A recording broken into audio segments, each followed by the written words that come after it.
La première fois que nous avions rencontré Manuela Cousin, c'était à Logne. Elle mettait son expérience professionnelle de consultante et commerciale au service des futurs diplômés d'une école de commerce, avec une méthode pour le moins concrète et déstabilisante.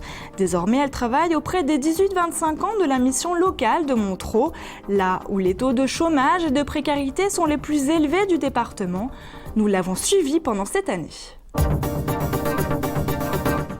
Ils sont inscrits à la mission locale de Montereau et ont répondu présent à l'appel de Manuela Cousin. Ils ne se connaissent pas, ne savent pas où ils vont. Ils partent pour 1 an au cœur du programme « Construis ton avenir », pensé par cette coach issue du négoce. À Montereau, comme lorsqu'elle enseigne en école de commerce, cela commence par un électrochoc, 3 jours de raid sportif, 27 km de randonnée, une journée de descente en kayak et une de VTT. Nous sommes en septembre, 3e jour. C'est parti pour la course d'orientation en VTT, en équipe, détail très important. Le dernier groupe, ok. C'est dur, hein. Moi, on est arrivé par là. On a dû descendre, faire le tour, aller jusqu'à la maison du monsieur qui nous dit non, là-bas, les 3 vélos. Avec eux sur le parcours, le directeur de la mission locale. Il dirige celle de Montereau depuis plus de 11 ans. 5, 6, 7 pages. Sachant qu'une page, c'est environ 5 à 6 km. Donc voilà tout ce qui nous reste à peu près. Il faut savoir que ces jeunes ne connaissaient absolument pas le programme et que la difficulté devient de plus en plus dur, surtout au bout du 3e jour. Donc là, ce que l'on peut voir, c'est une grande fatigue. Ce que l'on peut voir, on commence à avoir des abandons. Mais ce qui est important, c'est que l'objectif principal, objectif extrême de ce séminaire, c'est dépassement de soi. On peut dire que là, c'est déjà gagné et c'est la cohésion de groupe. Et là, on peut dire qu'on a gagné, on a gagné beaucoup de temps. Ils ont quelquefois des rêves qui sont irréalistes et à partir de là, c'est simplement leur faire prendre conscience de ces valeurs, de leur faire prendre conscience qu'il y a un projet et on va travailler avec eux. Allez Elsa, on y croit, on essaie de ne pas abandonner son groupe. Hein. Allez. Là, on a un exemple, Elsa, qui n'a jamais eu aucune faille, m'appelle en disant qu'elle a très mal, que c'est difficile. Donc là, mon rôle, c'est de les soutenir et de dire, allez, on essaie de tenir. C'est là, vos limites commencent à être là. On essaie un petit peu d'aller un peu plus loin et de rester avec son groupe. Donc elle m'a dit, ok, elle continue. Donc là, c'est déjà une victoire. Et voilà, après, c'est elle qui décidera si elle doit s'arrêter ou pas. Elsa ne tardera pas à décider. Abandon. Au point de relais, elle retrouve Aïda. Ils ont bien fait de ne pas nous avoir dit que ce qui allait se passer, on ne serait pas motivés, tout ça.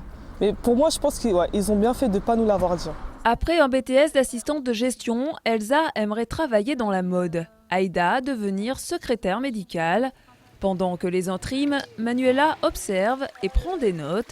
À l'issue de ce raid, des médailles sont remises, prix du plus solidaire, du plus sportif. Aucun comportement n'échappe à son œil expert, ni à celui de ses amis. Des sportifs motivés qui souhaitent défendre les valeurs de l'effort en collectif. Parmi eux, certains prendront sur leurs ailes pendant cette année un de ces jeunes adultes. Ils seront leur boussole. Appliquer des méthodes reconnues en école de commerce à des jeunes qui ont laissé les études derrière eux, cela a fait sensation. Dans ce dispositif, les boussoles ont un rôle d'ajusteur, comme cet ingénieur dans une grande entreprise de métallurgie, Boussole de Samir. Je suis amené un peu à choisir parfois des personnes pour travailler dans mon service, donc je sais à peu près aussi les erreurs à ne pas faire. Et ce qui est un peu rédhibitoire, ce qui ne l'est pas, donc c'est là que je vais pouvoir lui apporter quelque chose. Samir, donc effectivement, il a commencé dimanche matin à 6h du matin, pour une mission d'intérim de 6 jours dans l'entreprise. Il apprend surtout les bases en fait, du travail, c'est je pense de se lever le matin, d'arriver à l'heure, de pointer, de respecter des règles. Il est content de faire quelque chose en fait, de ses journées. Matinée relooking, CV en vidéo, méthode d'entretien, conseils en formation. À la mission locale, les rendez-vous se succèdent. Quelques mois plus tard, Sandrine, qui avait fait ses premiers tours de vélo le jour du raid, est désormais hôtesse d'accueil à Paris dans un musée à la Pinacothèque. Manuela Cousin ne tergiverse pas, elle fonce, elle mord parfois, elle dérange. Au fil des mois, les premiers abandons arrivent, comme ceux d'Elsa et d'Aïda.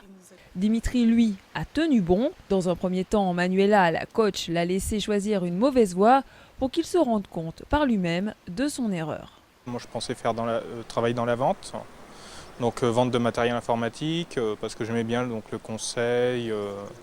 Mais en fait, dans la vente, le problème, c'est que le conseil, bien souvent, arrive en deuxième position. Il y a le chiffre qui prime.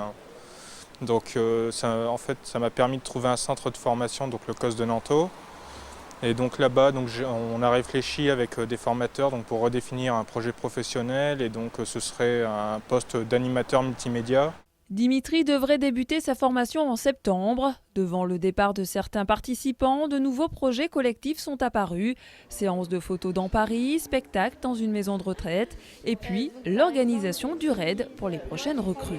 Démarcher des entreprises pour trouver des sponsors, c'est des choses que j'aurais jamais pu faire avant, quoi.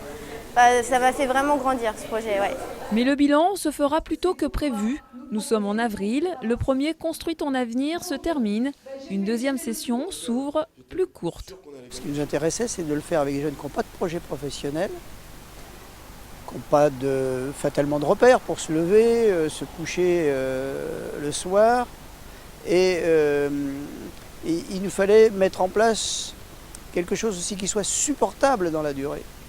Et on a bâti quelque chose qui pouvait durer maximum 1 an. Et on s'est rendu compte, au bout de quelques mois, qu'il fallait que ça ne dure pas plus de 6 mois. Et aujourd'hui, on se demande si 6 mois, c'est pas un peu trop long pour certains. Bernard Mété veut aussi éviter de tomber dans le trop ludique, le trop sportif. Manuela, elle, dresse le bilan de cette première expérience avec une mission locale. 61% sont en sortie positive. Alors qu'est-ce que ça veut dire sortie positive? Ça veut dire soit en CDD plus de 6 mois, CDI, formation et école en alternance. Nous retrouvons Bélissa, l'un des premiers participants. Grâce à Manuela et à la mission locale, il a intégré cette année une école de web designer.